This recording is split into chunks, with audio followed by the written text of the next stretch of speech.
ગઢડા ગોપીનાથજી દેવ મંદિરમાં જુગારધામ ઝડપાતા વિવાદ વકર્યો છે। મંદિરમાં પાર્ષદ સહિત 8 લોકો જુગાર રમતા ઝડપાયા છે।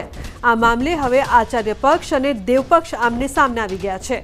ચેરમેન હરિજીવન સ્વામીએ પાર્ષદને આચાર્ય પક્ષનો જણાવતા કાયદેસર કાર્યવાહીની માંગ કરી છે, તો શાસ્ત્રી ઘનશ્યામ સ્વામીએ આક્ષેપો ફગાવીને જાહેરમાં ચર્ચાની ચેલેન્જ આપી છે।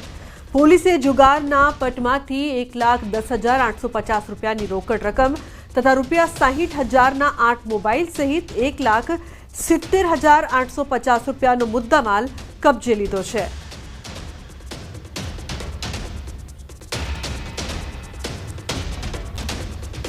ઉતારામાં નથી, એનું પોતાનું આવાસ છે, જે એમની સાથે એમના ગુરુ હતા એ ઓફ થઈ ગયા અને મોટી ઉંમરના હતા ને એની સાથે રહેતા હતા। એ અમારા મંદિરના સંસ્કાર નથી, મંદિરના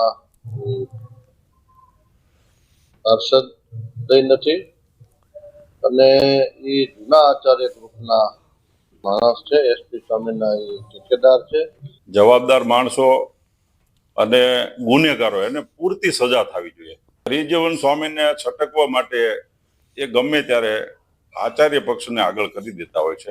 ત્યાર સુધીની સંપ્રદાયમાં અમારા ઉપર જેટલા બી આક્ષેપો કર્યા છે, તમામ આક્ષેપો માટે આપણે જાહેરમાં ડિબેટ કરવા માટે તૈયાર છીએ।